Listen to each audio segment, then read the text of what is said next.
अस्सलाम वालेकुम नाज़रीन, प्रोग्राम पॉलिटिकल साइंस के साथ आपकी मेज़बान फ़ायज़ा बुखारी।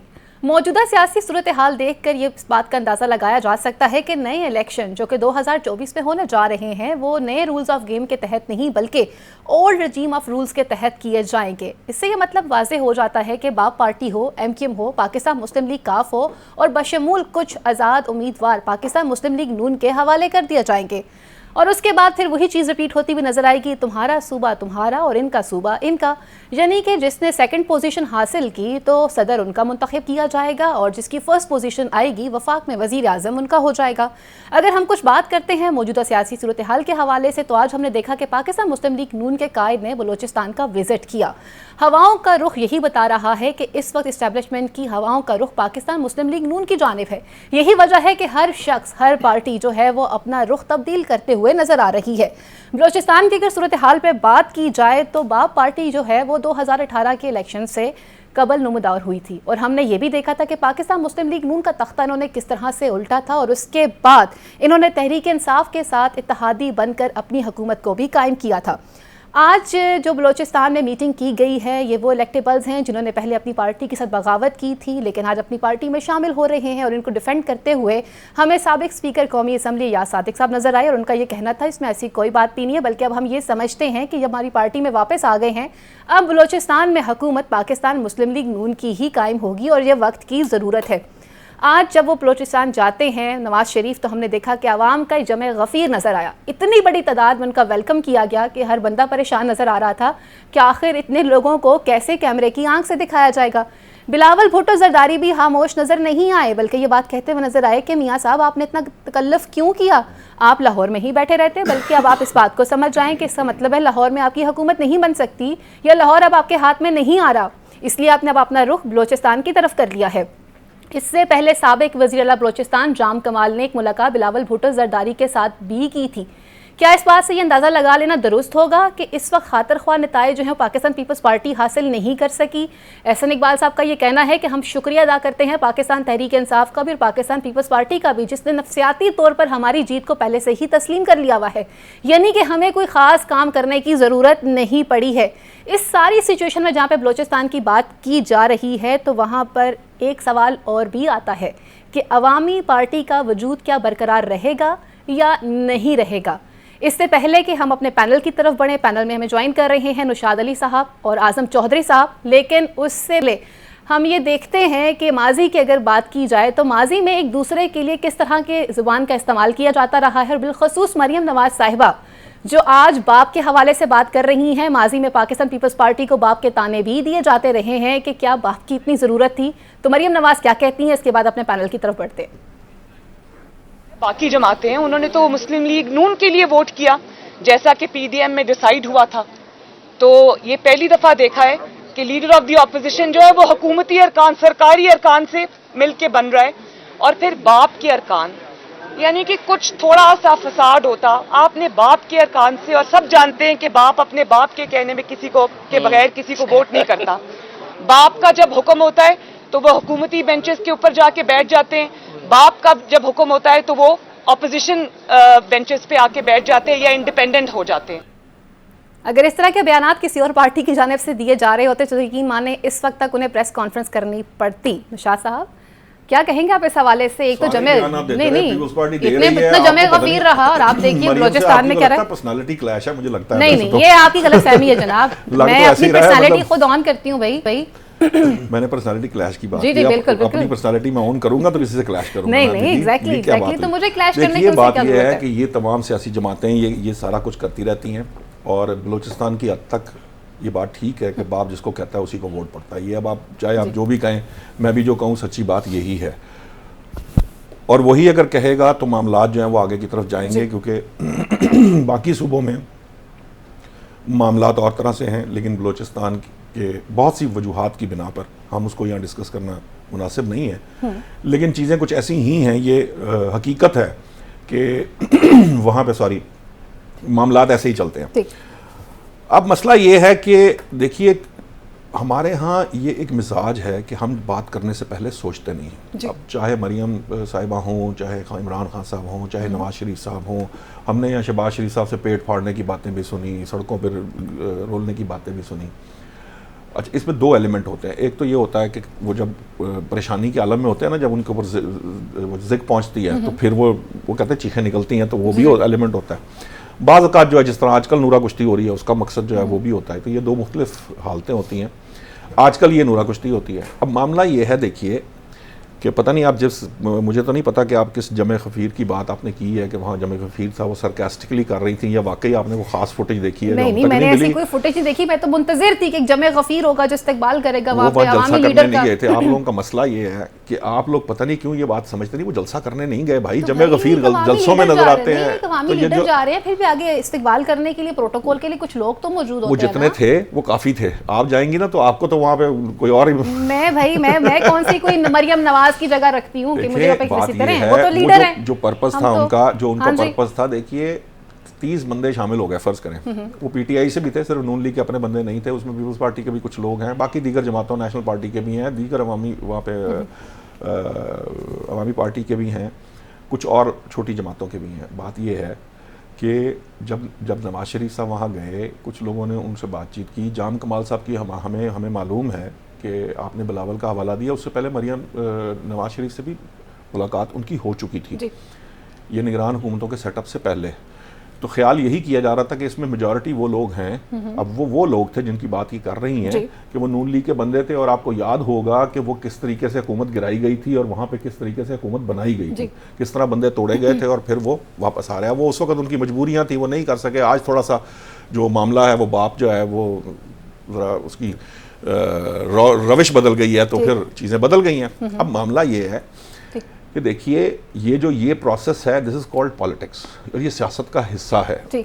जब आप कहीं पर जाते हैं, आज बिलावल साहब बहुत सी चीखें मार रहे हैं, ये लाहौर में वहाँ पे उनको सीटें नहीं हैं। मैं आपको बड़ी दिलचस्प सूरत हाल बताऊँगा। भाई जरदारी साहब यहाँ आके नहीं बैठे रहे बिलावल उसके अंदर, हमें नहीं पता वो किस किस से मिल रहे थे, हमें नहीं पता कि मखदूम अहमद महमूद के जरिए उन्होंने जहांगीर तरीन को मनाने की कितनी कोशिश की कि पार्टी ना बनाई जाए, हमें नहीं मालूम कि वो किन लोगों के पीछे आदमी है, हमें नहीं मालूम कि इस वक्त भी जो बंदे पीछे चढ़ाए हुए हैं कि कौन कौन से जो रह गए हैं पीटीआई के लोग, उनसे हाथ जोड़ के कह रहे हैं कि बराए मेहरबानी हमारे, क्योंकि हमारे पास उम्मीदवार नहीं है, हमारे साथ शामिल हो जाए। लेकिन देखिए ये पाकिस्तानी सियासत है, इसकी रियलिटी ये है कि मैंने आपके कल भी ये अर्ज की थी कि लोगों को अगर ये आम आदमी को ये बात समझ में आए, फर्ज करें वो समझता हो कि पर्सन ए जीत रहा है, तो वो पर्सन बी पे वोट जाया नहीं करता, क्योंकि यहाँ लोगों ने अपने मामलात को, चीज़ों को आगे चलाना होता है। इस वक्त जो सूरत हाल, मजे की बात क्या है, ये सारा फायदा पीपल्स पार्टी ने दिया है। पीपल्स पार्टी ने सबको यकीन दिला दिया है कि जनाब नून लीग इस वक्त जो है ना वो उसके ऊपर दस्ते शफकत है और इसी ने जीतना है। वो इतनी दफा उन्होंने रिपीट किया कि अगर फर्ज करें कोई इम्कान नहीं भी था तो अब वो लोगों को ये यकीन आ गया कि नून लीग जीत रही है। मैं एक बात आपको आपके पास वापस आऊंगी ना, आजम साहब की तरफ बढ़ते हैं, आपको आपका वक्त दिया जाएगा। हमने देखा था कि फसली बटेरे वाकई में ट्रैवल किया करते थे, और ये वो इलेक्टेबल्स हैं जिनके बारे में कहा गया कि ये तो लोटे थे, हमें छोड़ के चले गए। आज उन्हीं को वापस अपनी पार्टी में शामिल करना, और उन्होंने कहा देखें जनाब, मैं तो मेरी काम सी शख्सियत है, मैं क्या पर्सनालिटी क्लैश रखूंगी मरियम नवाज साहिबा के साथ। लेकिन आजम साहब आप बताइएगा, अगर आपको पर्सनालिटी क्लैश ना हो किसी के साथ, ये आज बलोचिस्तान में ये हो क्या रहा है? और अगर हम इस सिचुएशन की बात कर रहे हैं तो फिर एक और जमात भी पाई जाती है, और उसका फ्यूचर आप क्या देखते हैं अवामी पार्टी का? बिस्मिल्लाहिर्रहमानिर्रहीम। फ़ायज़ा, मैं तो ये दिल से चाहता हूँ कि आप भी सियासत में आ गए। आप बड़ी विजनरी है और आपका माशाल्लाह जो है ना सियासत के ऊपर बड़ी आपकी पॉलिटिकल साइंस का प्रोग्राम कर रही है, तो आपको भी सियासत में आ जाए, इसमें हर्ज क्या है? बस ठीक है, आप लोगों का हक है सियासत करें, इस मुल्क में अच्छाई के लिए, बेहतरी के लिए सियासत करनी चाहिए। अच्छा जी, आप बलोचिस्तान पे आते हैं, मैं नहीं समझता कि इसमें कोई मुज़ायका है।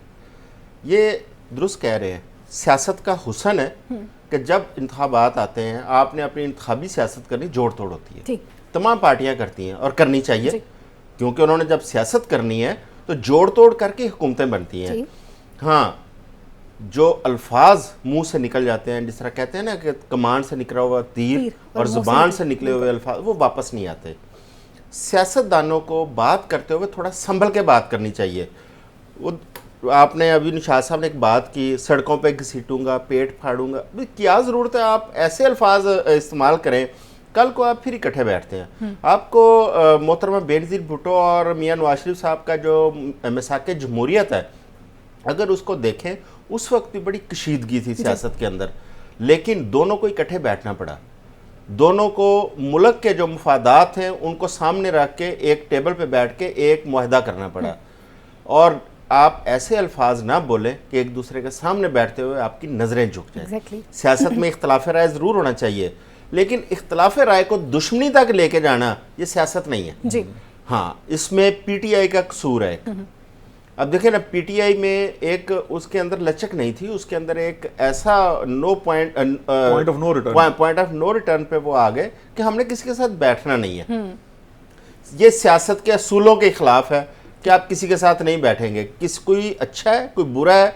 सियासत के अंदर आप वोट, अब देखें ना, वोटर आपका चोर भी है, डाकू भी है, मौलवी भी है, मुफ्ती भी है, बिजनेसमैन भी है, साफी भी है, वोटर हर शख्स है। आप इस बुनियाद पे किसी बंदे को दूर नहीं कर सकते, किसी को नजदीक नहीं कर सकते कि मैंने तेरा वोट नहीं लेना तो मैंने तेरा वोट लेना है, कि तू बुरा है तो अच्छा, ये नहीं होता। वोटर हर तरह का होता है। तो सियासत जब आप कर रहे हैं तो आपने सबको साथ लेके चलना है। हाँ, मरियम साहिबा ने जो बयानात दिए थे, देखें आज आपने चला दी वो बात, और वो बार बार चलती रहेगी। पीपल्स पार्टी को असल में प्रॉब्लम ये है कि पीपल्स पार्टी बलूचिस्तान को अपनी डोमेन समझती थी। पीपल्स पार्टी का जब सेनेट का इलेक्शन यूसुफ रजा गिलानी साहब वाला आया, उन्होंने जब हस्ब इख्तलाफ के लीडर ऑफ अपोजिशन उन्होंने इलेक्शन लड़ा, तो बाप पार्टी ने जो टिकट वो वोट दिए थे उससे थोड़ा और पीछे जाए, जब संजरानी साहब को चेयरमैन बनाया गया था तो वो भी क्रेडिट पीपल्स पार्टी को दिया जा रहा था। लेकिन ये क्रेडिट पीपल्स पार्टी का उस वक्त भी नहीं था और नून का आज भी नहीं है।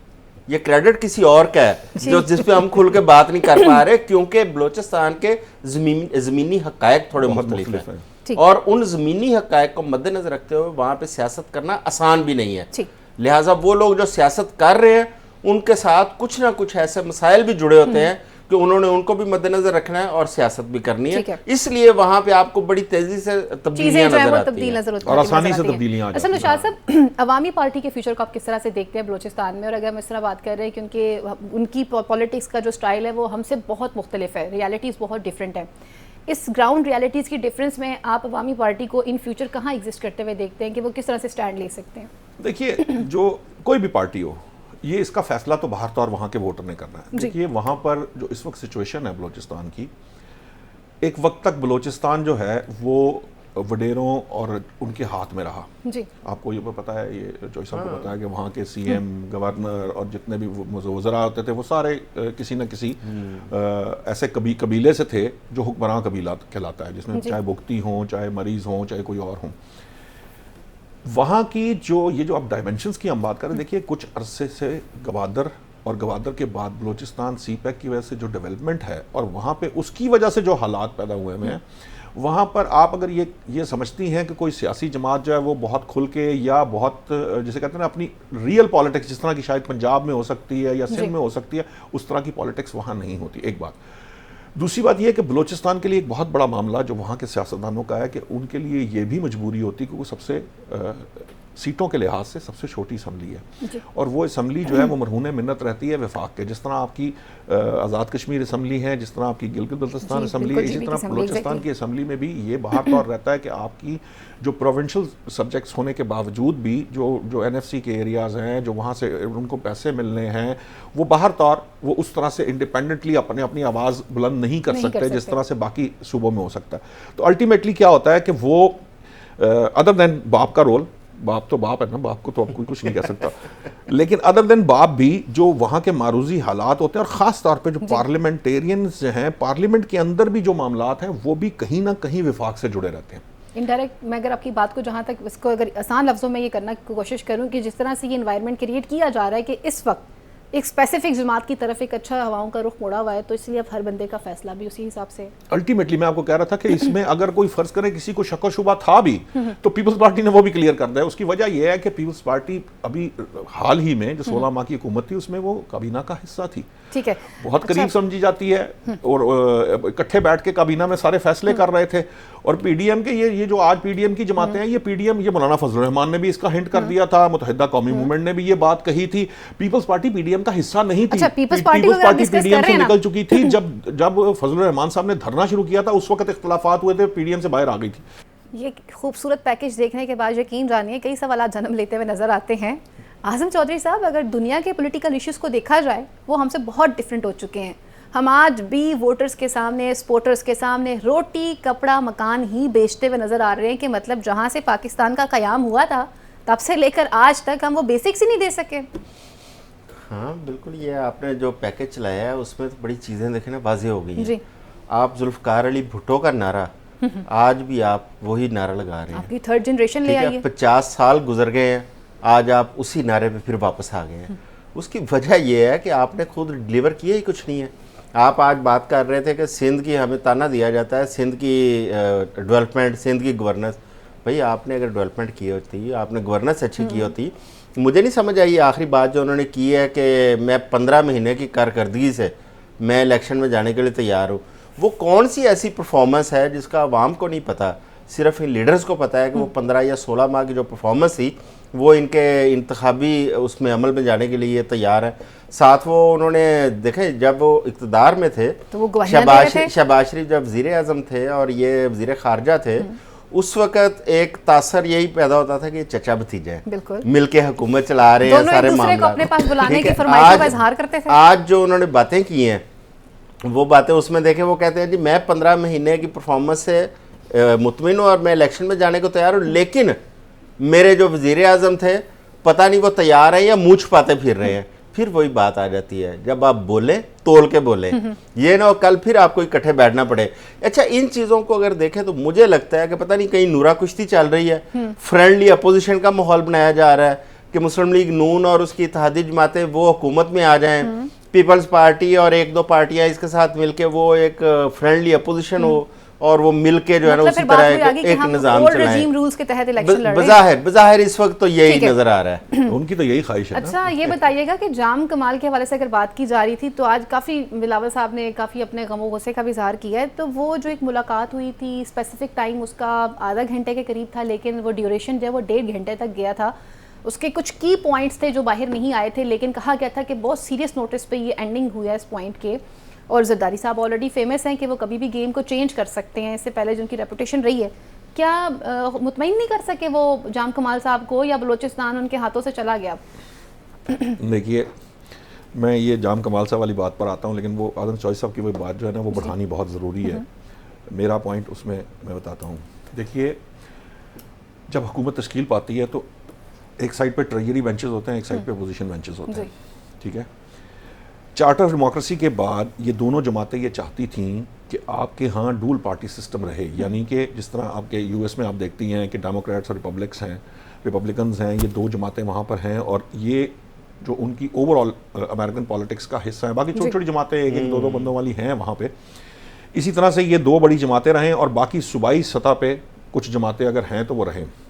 अब इस एजेंडे को ये आगे बढ़ा रहे हैं। ये जब मैं कहता हूँ ना कि ये नूरा कुश्ती हो रही है, तो मैं आपको बताना चाहता हूँ कि ये दोनों इस हद तक शीरो शकर हैं और इनके जो अपने मामलात हैं वो पहले से बेहतर हो रहे हैं। अब ये कर क्या रहे हैं? अब ये इस वक्त ये कर रहे हैं कि ये जो अपोजिशन वाली जिस तरफ हिंट की है ना आज़म चौधरी साहब ने, ये अपोजिशन की जो स्लॉट है ना उसको भी किसी और को नहीं देना चाहते। ये चाहते हैं कि हमारी मर्जी के लोगों के पास रहे, नहीं अपोजिशन हमारे पास रहे। अच्छा। देखिए ना जो ओवरऑल स्ट्रक्चर आप देखिए पूरे मुल्क का अगर आप जायजा लें, कहते हैं ना पीडीएम की गवर्नमेंट दोबारा से पीडीएम नहीं है, पीपल्स पार्टी पीडीएम में नहीं थी, पीपल्स पार्टी पीडीएम से हट गई थी। जरदारी साहब कह रहे हैं मैं प्लेटफॉर्म बना के लेकर आया, बनाया था पीडीएम उन्होंने, लेकिन बनाने के बाद वो खुद मामलात उनके खराब हो गए थे। अब ये बिलावल साहब ने ऑन रिकॉर्ड कहा कि हम पीडीएम का हिस्सा नहीं है। इनको शोकाज नोटिस दे के पीडीएम से एएनपी और पीपल्स पार्टी निकल गए थे, पीडीएम से निकाल दिया गया था। पिछले हफ्ते की खबर है, जरदारी साहब जब आए उन्होंने बकायदा धड़ल्ले से कहा जी उन्होंने मेरी बातें नहीं सुनी थी, जबकि ये ठीक है ना। ये एक बात, अब मैं जो बात कर रहा था, जिस पर मैं बात कर रहा था, पीपल्स पार्टी नहीं है भाई, पीपल्स पार्टी तो हिस्सा है ना उसका। पीपल्स पार्टी को ये पता है कि हम सेकंड नंबर पे हैं, ये पता है कि इस वक्त जो ओवरऑल सिनेरियो डेवलप किया जा रहा है, जो सिनेरियो नजर आ रहा है, भाई उसने वोटर को भी तो ये दिखाना। आप ये देखिए कि जो एंटी एस्टेब्लिशमेंट वोट है, जो पीटीआई के पलड़े में जा सकता है, वो कोशिश है उसकी कि वो जो एंटी एस्टेब्लिशमेंट वोट है, जो वो नैरेटिव होता है, आपने देखिए वो जो एक जमाने में नवाज शरीफ साहब की भी बड़ी वो वोट को इज्जत दो वाला मामला आया था, तो लोगों ने उसकी तरफ लोग बढ़ गए थे, उसकी तरफ झुकाव आ गया था।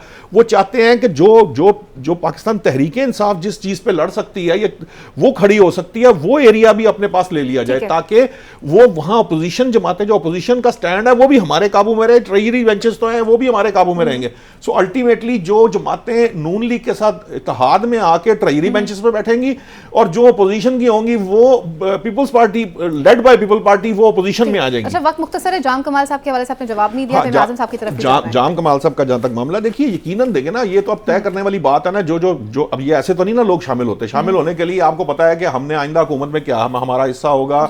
ये अगर 4 जमातें पीपल्स पार्टी के लोग आ रहे हैं, तहरीक इंसाफ के आ रहे हैं, नून लीग के पुराने लोग आ रहे हैं, बाप पार्टी, तो वो क्या करेंगे, वो उन सब का एक फॉर्मेशन बनाते हैं जिसमें वो कहते हैं ये फलां वजीर होगा, आपको इतनी वजारतें मिलेंगी, सेनेट में ये सीट मिलेगी, आइंदा आपको ये पोजीशन मिल सकती है। जो नॉन पॉलिटिकल एंटिटीज हैं, जिसमें वो आपको पता है ना, जब गवर्नमेंट्स आती हैं तो फिर वो अपने बंदे लगाना शुरू कर देती है, वहां कितने लोग आपके एडजस्ट, तो ये सारी जो पहली बातचीत है ये तय होती है, फिर उसके बाद कोई पार्टी में शामिल होता है ना, तो यही सारा कुछ सिस्टम बनाने के बाद आप जाएंगे ना। आज़म चौधरी साहब, आप तमाम तर सिचुएशन को किस तरह से देख रहे हैं, और आप समझते हैं कि क्या तहरीक इंसाफ के जो वोटर्स हैं वो वोट जो उन्होंने कहा एंटी एस्टैब्लिशमेंट स्टंट यूज करके पाकिस्तान पीपल्स पार्टी या इस तरह की चीज़ों को कैश करने की कोशिश करेगी और वोटर्स उनको वोट दे देंगे? इतना ये तो उनको भी पता है, ये तमाम पार्टियों को पता है कि ज़मीनी हक़ाइक़ क्या हैं और वोट किस तरह मिलना है।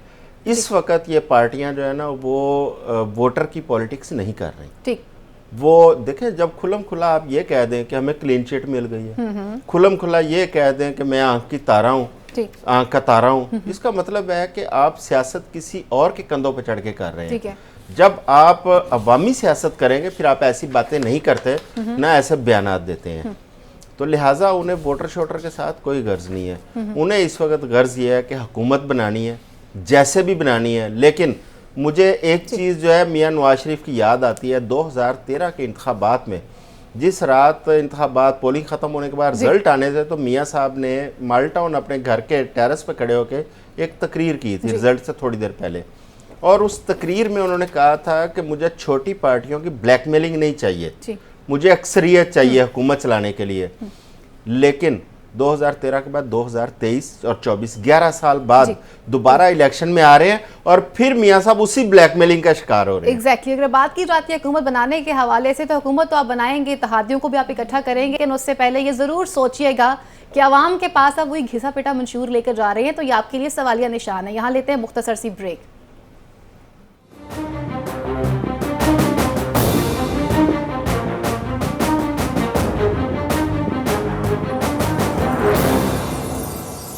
वेलकम बैक नाज़रीन, आपको प्रोग्राम में खुशामदीद कहते हैं। कुछ बात करते हैं अब चेयरमैन तहरीक इंसाफ के हवाले से। अगर उनकी ज़िंदगी की बात की जाए तो यूँ लगता है कि जैसे हॉकी की गेम खेली जा रही है, जैसे कि गेंद कभी सलीमुल्लाह से कलीमुल्लाह की तरफ जाती है और फिर कलीमुल्लाह से सलीमुल्लाह के पास चली जाती है। एक केस से जान छूटती है तो दूसरा केस तैयार कर दिया जाता है। साइफर केस की प्रोसीडिंग आज जो की गई है उस हवाले से तो पहले तौर पर यह हुक्म आ जाता है कि इसके ट्रायल को रोक दिया जाए। फिर इसमें मौज़ज़ अदालत के मुअज़्ज़ज़ जज ये बात कहते हैं मियां गुल हसन साहब कि आप ये बताइए कि मजबूरी क्या थी और किस मजबूरी के तहत इस ट्रायल को आपने जेल में स्टार्ट किया। अभी ये तमाम चीज़ें चल ही रही हैं, लेकिन अब ये बात भी आना शुरू होगी कि मुमकिना हद तक चांसेस हैं कि इसमें बेल भी हो सकती है। ऑलरेडी एतजाज़ हसन साहब भी ये बात कह चुके हैं, लतीफ़ खोसा साहब भी ये बात कह चुके हैं कि इस केस में कुछ भी नहीं है, ये केस ख़त्म हो जाएगा। लेकिन उससे पहले ही नैब भी हरकत में आ चुकी, 190 मिलियन पाउंड का केस भी उनके लिए तैयार है और उसमें गिरफ्तारी भी ऑलरेडी है।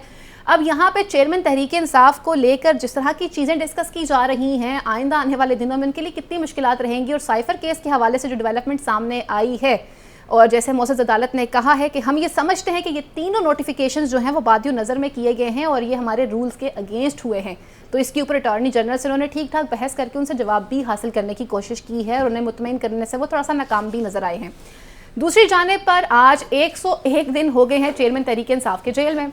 अब जहाँ पर ये कह रहे थे कि वो तो जेल में एक दिन भी नहीं गुजार सकता, एक हफ्ता भी नहीं गुजार सकता, हमने ये देखा कि जब ये बात आई थी नवाज शरीफ के हवाले से तो वहाँ पर उनके कई बीमारियाँ सामने आ गई थी और उन्हें पाकिस्तान से बाहर जाना पड़ा, सिफारिशें ढूंढनी पड़ी। लेकिन यहाँ पर कई तरह के रूमर्स हमने सुने कि चेयरमैन तहरीक इंसाफ से रिलेटेड कई तरह बातें भी फैलाई गई, लेकिन वो अब तक अपनी जगह पर कायम व दायम है।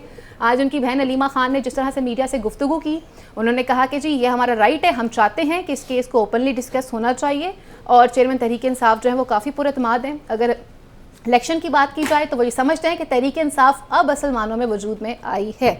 आजम चौधरी साहब, साइफर केस पर अगर बात की जाए, साइफर केस के हवाले से हमने देखा कि खसूसी अदालत का भी क़याम किया गया, बाकायदा अडयाला जेल के अंदर भी इसकी समाअत हुई, अटक जेल में भी इसकी समाअत हुई, मोअज़्ज़ज़ अदालत के जज अबुल हसन जुल्करनैन साहब ने इसको सुना है। अब आज जिस तरह से हाई कोर्ट ने इसके ऊपर एक फ़ैसला दिया है कि इसके ट्रायल को रोका जाए, पहले तो ये बताया जाए कि किस तरह से ये मुमकिन हुआ है, कि आपने क्या ज़रूरी समझा था कि इसके ट्रायल को जेल में स्टार्ट किया जाए? देखिए, इसमें एक तो हुकूमत की जानिब से जो नोटिफिकेशन जारी हुए 2-3, वो भी उनके ऊपर भी एतराज़ात आए थे कोर्ट के अंदर, और उसके बाद अभी आपने शायद कल का एक, बल्कि हाँ कल का एक आपने नोटिफिकेशन देखा होगा जो नैब की ट्रायल के हवाले से कोर्ट के अंदर। अच्छा, मज़े की बात यह है कि उसमें अभी तक रेफरेंस फाइल नहीं हुए, लेकिन वज़ारत दिफ़ा ने पहले नोटिफिकेशन दे दिया है। मुकदमात अभी बने नहीं है, रेफरेंस फाइल नहीं हुए, उससे पहले ही एक नोटिफिकेशन। अब जब आप ऐसी हरकतें करेंगे तो जाहिर है अदालतों में आप तो आपका अगर कोई दुरुस्त इक़दाम भी होगा वो भी चैलेंज होगा। आपको सोच समझ के ये चीज़ें करनी चाहिए ना। अच्छा, उसमें आप देखें कि जिस तरह पहले तोशा खाना था, तोशा खाना केस में बड़ी एक हाइप क्रिएट हुई, और उसके बाद वो फैसला आने के बावजूद उससे बड़ी जो ऊपर वाली अदालत थी उसने उस फैसले को कलअदम करार दे दिया। इसी तरह अभी क्योंकि साइफर मिल चुका है वजारत खारजा के अंदर से, अब साइफर के हवाले से भी एक ये र्यूमर शुरू हो गई है कि शायद साइफर के हवाले से इमरान खान को ज़मानत मिल जाएगी और वो इसमें क्लियर हो सकते हैं। लेकिन ये भी एक बड़ी अजीब बात है, पाकिस्तान में माजी के अंदर भी बड़े मुकदमात बने हैं सियासतदानों के ऊपर, लेकिन वो होते थे एक दफ़ा मुकदमात बने, उसके बाद वो मुकदमात की तफ्तीश भुगत रहे हैं, मुकदमात के ट्रायल भुगत रहे हैं। ये नहीं होता था कि एक मुकदमा ख़त्म हुआ साथ ही एक और दर्ज हो गया, एक और 200 मुकदमे, इस तरह नहीं होते थे। और मुकदमे भी ऐसे जो स्टेप बाय स्टेप मुकदमे अपनी अहमियत खुद ही खोते जा रहे हैं। भाई आपने अगर कोई उन्होंने ऐसा गलत काम किया, आप इतना मजबूत चलान बनाएं कि उसको चैलेंज करते हुए भी वकला को पसीने आ जाएं, लेकिन आपके इतने कमज़ोर मुकदमा, इतने कमज़ोर चलान है कि आप कुछ बिगाड़ नहीं पा रहे, जिसकी वजह से आपको कहते हैं एक झूठ को छुपाने के लिए कई झूठ बोलने पड़ते हैं। आप वो काम ना करें। अगर आपके पास कोई मजबूत एविडेंस है तो आप उसके ऊपर मतलब आवाम के सामने भी ले आएँ और कोर्ट में भी ले जाए, लेकिन आप जिस तरह से ये मुकदमात बना रहे हैं ये मजाक बनता जा रहा है। तो अब उन्होंने, क्योंकि वो ज़मानत भी मेरा हाल अप्लाई कर रहे हैं और फैसला महफूज किया गया है, जिसके हवाले से एक थोड़ी सी एक परसेप्शन बिल्ड हो रही है कि हो सकता है उन्हें इसमें ज़मानत मिल जाए, तो लिहाजा जो बाद में मुकदमात दर्ज किए गए हैं जिनमें बाद में गिरफ्तारी डाली गई है ताकि उनकी गिरफ्तारी इंटैक्ट रहे, वो जेल के अंदर। वज़ारत दिफ़ा इतनी एक्टिव हुई और पहले ही कह दिया कि ट्रायल जो है वो जेल में ही होगा। नुशात साहब, हमने देखा कि इससे पहले जब साइफर केस की बात की गई तो पहले तो खुद ही कहते थे साइफर है ही नहीं है, साइफर तो कुछ था ही नहीं। ठीक है, ये बात मैं अब नून लीग के हवाले से भी कर रही हूँ, प्लीज अब आप माइंड न कीजिएगा। सेकेंडली हमने ये देखा, तो माइंड करूंगा। अब सेकेंडली हमने यहाँ पे ये देखा, मैं आपको भी माइंड कराऊंगा। जी जरूर, मैं जब तक क्वेश्चन मुकम्मल करने दीजिए मोहतरम।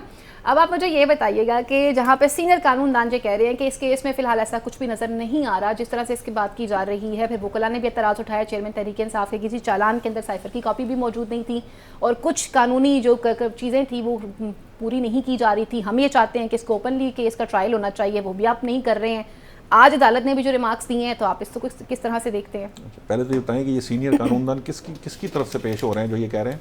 ये चेयरमैन तहरीक इंसाफ की तरफ से। तो उनके जो उनकी तरफ से वकील पेश हो रहे हैं वो यही कहेंगे ना। दूसरी बात यह है कि मैं आपको बताऊं, तो आप ना थोड़ा सा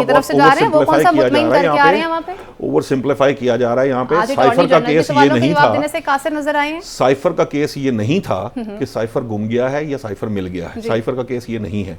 सीक्रेट एक्ट के तहत जो साइफर का केस है वो ये है कि आप रियासत पाकिस्तान का कोई राज पब्लिकली लोगों के सामने नहीं खोल सकते, किसी के सामने कागज़ लहरा के ये नहीं बता सकते कि ये जो साइफर आया है इसके अंदर क्या लिखा है या इससे क्या मुराद थी। बिल्कुल।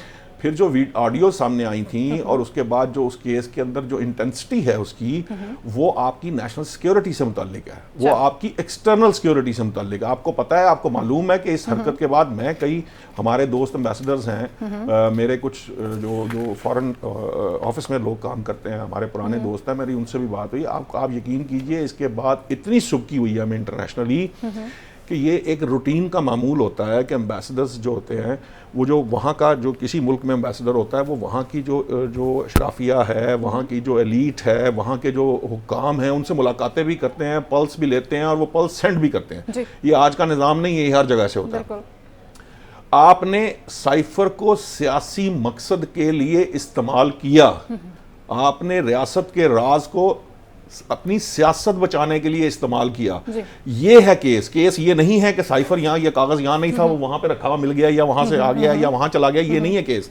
सो आप बहुत उसको लाइट बनाने की कोशिश कर रहे हैं कि साइफर का कोई केस नहीं है। साइफर एक बहुत सीरियस एलिगेशन है, वो साबित होता नहीं होता, ये तो अदालतों का काम है, वो बेहतर जानते हैं, हम नहीं कह रहे। लेकिन ये केस इंतहाई प्रॉब्लमैटिक केस है खान साहब की हद तक। अब दूसरी बात, आपको याद है कि जो जेल में क्यों डाला गया था जिस वक्त ये समाअत शुरू हुई थी?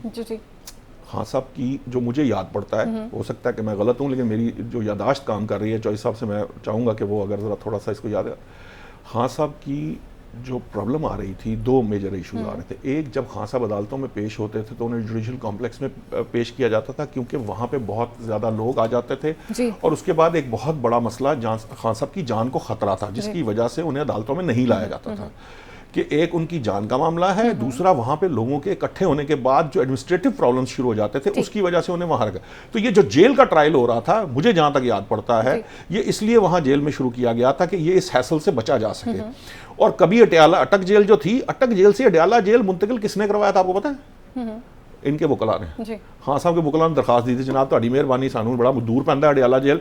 और मजे की बात यह है कि जब ये उन्होंने कहा कि अच्छा अडियाला जेल मुंतकिल करते, वो खान साहब कहते हैं नहीं, मैं तो यहाँ आप कंफर्टेबल हो गया हूँ, आप क्या कर रहे हैं, आपको किसने कहा था कि मुझे अडियाला मुंतकिल करें? सो ये जो चीज़ें हैं, हो सकता है अदालत के सामने जवाब आएगा तो पता चल जाएगा, और उसका केस के ऊपर हम कोई, इसलिए मैं उस पर रिमार्क्स नहीं दे सकता कि जो भी मामला है अदालत उसका फैसला करेगी, लेकिन ये ओवर सिंप्लीफाई ना करें इस चीज़ को। और दूसरी बात यह है कि जेल के अंदर वो जो हालात थे, उन हालात के पेश नज़र, मद्देनजर उसकी समाअत वहाँ शुरू हुई थी। ठीक है, चलिए आपका पॉइंट हमारे पास आ चुका है।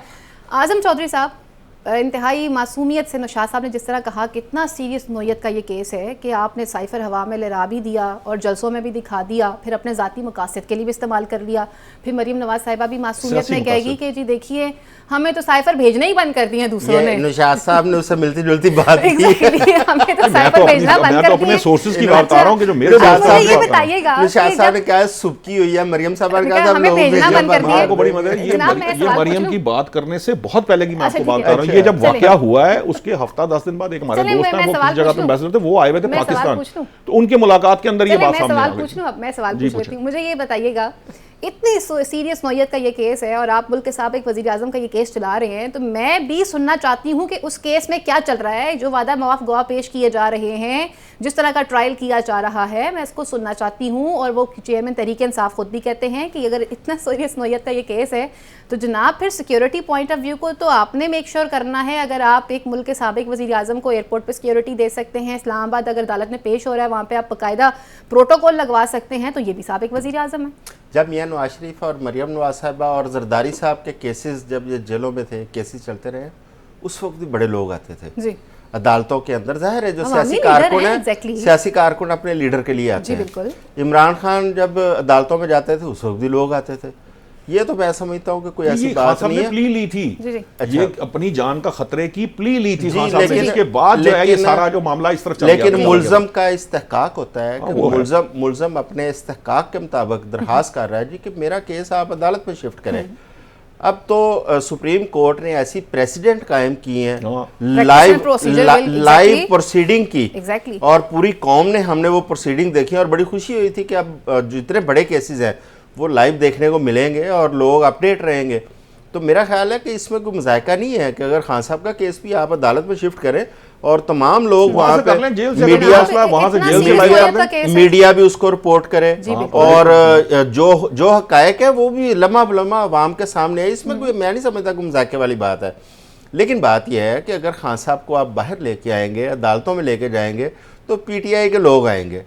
जो कि पीटीआई के लोग आएंगे तो जो बाकी पार्टियां इस वक्त जो इंतखाबात की तैयारी करें उनके लिए मसाइल खड़े होंगे। तो लिहाजा वो तो नहीं चाहेंगे ना कि खान साहब की एक जेल में बैठे हुए कंपेन शुरू हो जाए, वो अदालतों में आए तो उनकी कंपेन शुरू हो जाए। ये बात जुल्फी बुखारी और उनकी मोहतरमा बहन अलीमा खान ये बात कर चुकी है कि हमारी कंपेन तो चल रही है। क्योंकि एक चीज ने साबित किया कि खान साहब को जब हुकूमत से निकाला गया तो उनका पॉपुलैरिटी लेवल नीचे जाने के बजाय ऊपर जाना शुरू हो गया।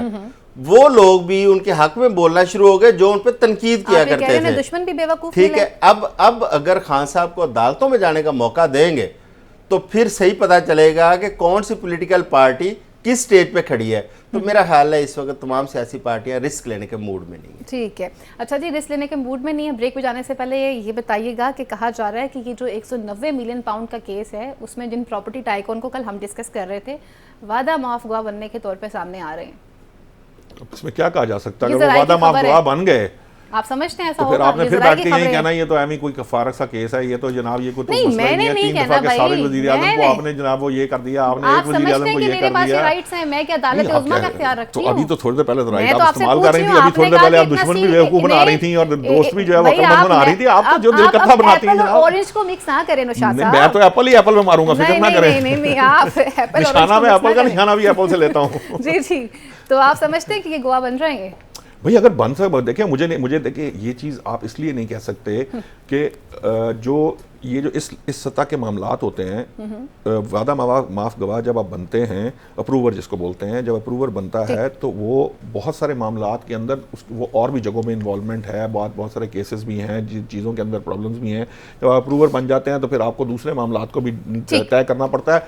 हो सकता है कि वो अप्रूवर बने, हाँ, अलबत्ता ये ज़रूर है, अगर फ़र्ज़ करें कि जो जिसकी देखना आदम चौधरी साहब कल बात कर रहे थे कि वो बंदा पिन पॉइंट कर रहे थे ना कि वो बंदा जब आप करेंगे तो पीछे की तरफ चलेगी सारी चीज़ें। अगर वही अप्रूवर बन गया तो सारा कुछ खुल के सामने आजम साहब हाँ या ना में जवाब दें, वादा माफ गवा सकते हैं? मैंने ब्रेक पे जाना है। वादा माफ गवा बन सकते हैं, लेकिन ये आप मेरे आज अल्फाज नोट कर लें, कागज़ पर नोट करके रख लें जी। ये अलकादर ट्रस्ट केस जो है ये हवा हो जाना है। उसकी वजह यह है कि इसमें जो लोग इन्वॉल्व हैं, पैसे की जिस तरह की ट्रांजैक्शन है, ये सिर्फ और सिर्फ एक पॉलिटिकल केस साबित होगा, इसका कुछ नहीं सामने आएगा क्योंकि इसमें बहुत बिग गन्स इन्वॉल्व। और अगर बात की जा रही है पॉलिटिकल केसेस के हवाले से तो हमने देखा है कि माजी में ये रवायत काफ़ी कायम हो चुकी है कि पॉलिटिकल इंजीनियरिंग किस तरह से की जाती रही है। ये तो आइंदा आने वाला वक्त ही बताएगा कि क्या इन केसेस की हकायक क्या है और ये केसेस कितनी देर तक रुकते हैं और चेयरमैन तहरीक इंसाफ बाहर आते हैं या नहीं। यहाँ लेते हैं मुख्तसर सी ब्रेक।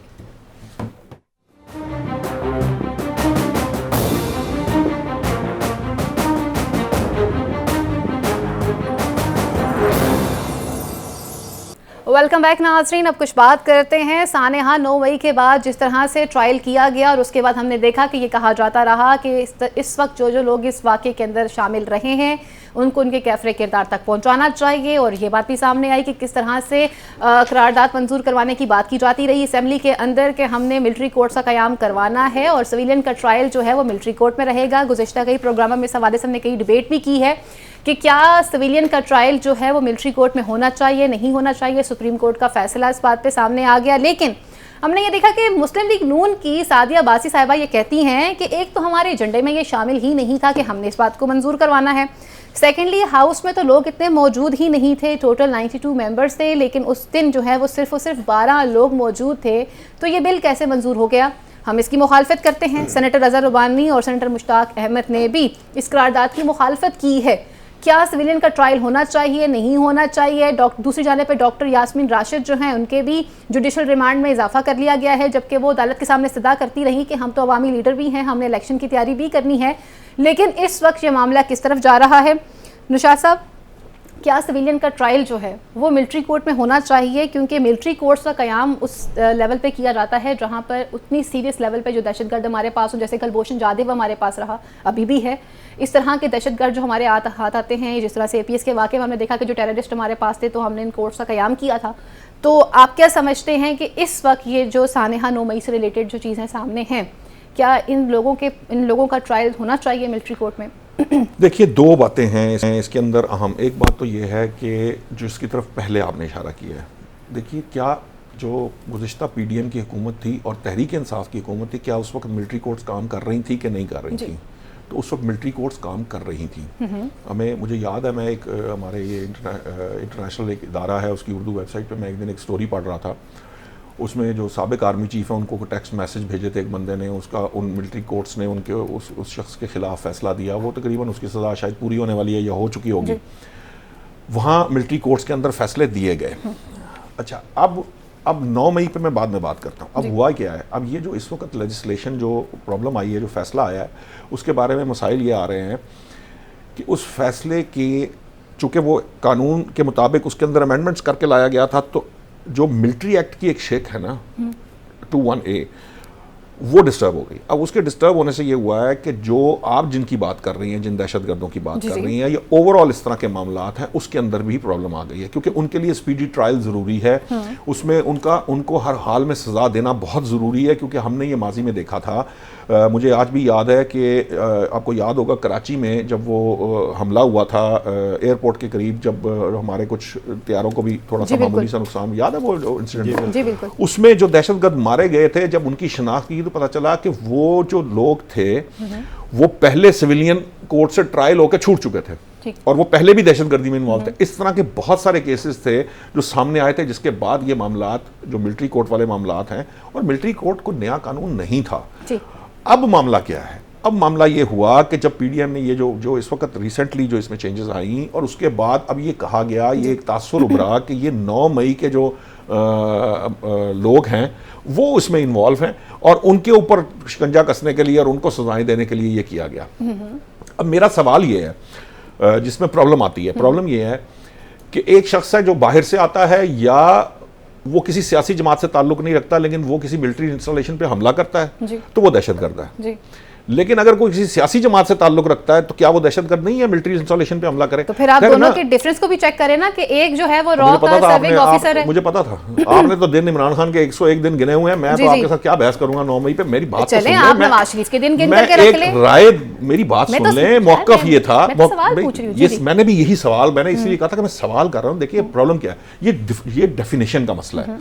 डेफिनेशन का मसला ये है कि देखिए मिलिट्री इंस्टॉलेशन पे कोई हमला करता है, कोई इस तरह का मामला करता है, अगर तो वो किसी पॉलिटिकल पार्टी से बिलोंग करता है तो उसके लिए क्या मामलात होने चाहिए, और अगर वो नहीं करता, नॉन पॉलिटिकल बंदा है, तो वो दहशतगर्द है। ये तो डिफाइंड है।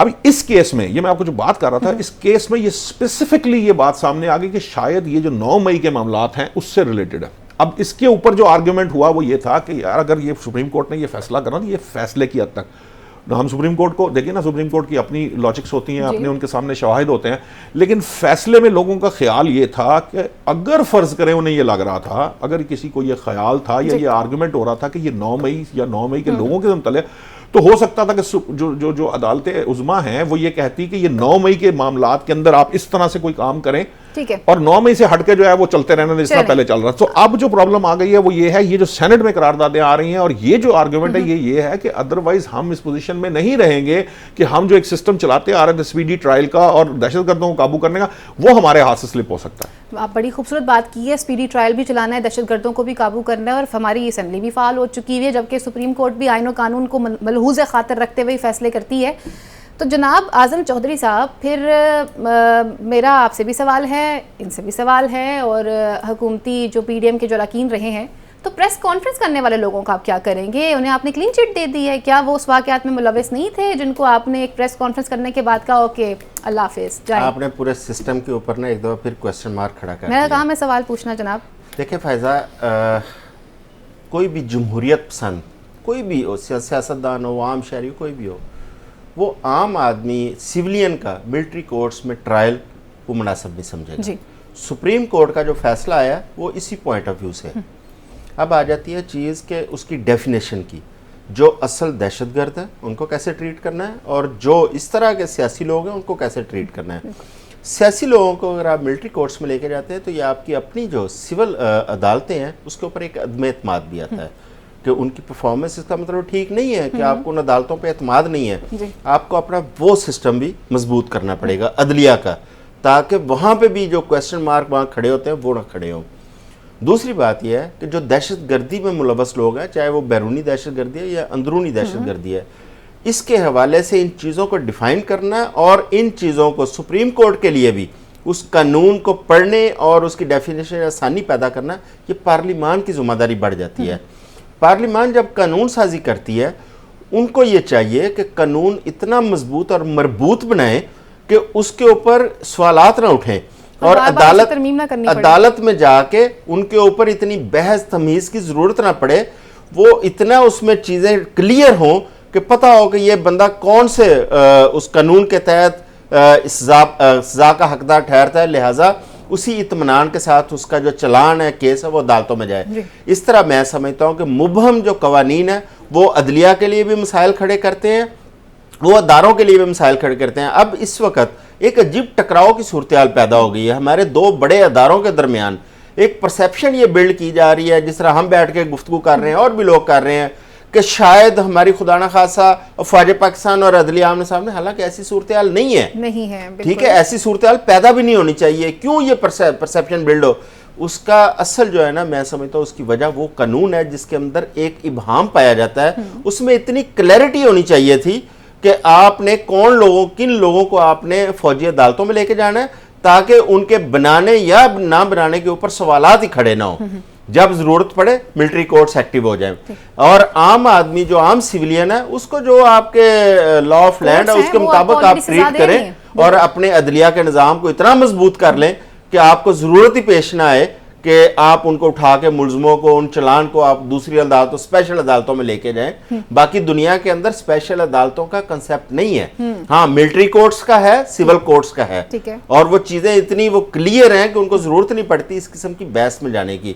अब हमें भी, क्योंकि हमने भुगत लिया बहुत कुछ, और ये टेररिज्म ने हमें जितना नुकसान पहुंचाया, आगे भी हमें नजर आ रहा है कि जो जितना अभी हालिया हमारा नुकसान हुआ है, हम किस तरह से दहशत गर्दों को फ्री हैंड दे सकते हैं, मुमकिन नहीं है। तो लिहाजा इसके लिए जरूरी है कि जो भी आगे हमारी असम्बलियां आए, हमारा पार्लियामेंट जब वजूद में आए, वो कानून साजी के ऊपर एक दफा नजरसानी जरूर करें। इस पे सादिया बासी साहिबा ने भी ये बात की, सवाल ले लीजिए फिर जवाब दे दीजिएगा। सादिया बासी साहिबा ने भी ये बात कही है कि ये तो सीधा सीधा जमहूरियत के अगेंस्ट आने वाली बात है, और मैं आपसे एक आम आदमी का सवाल पूछना चाहूँगी, आपकी नॉलेज में डेफिनेटली होगा कि इस वक्त जितने भी लोग मौजूद हैं जिन्हें गिरफ्तार किया गया है, बेशतर ऐसे हैं कि जो बेचारे एक बहुत लो क्लास से बिलोंग करते हैं, और आपको भी पता है कि हमें भी पता है उनकी सकत क्या है।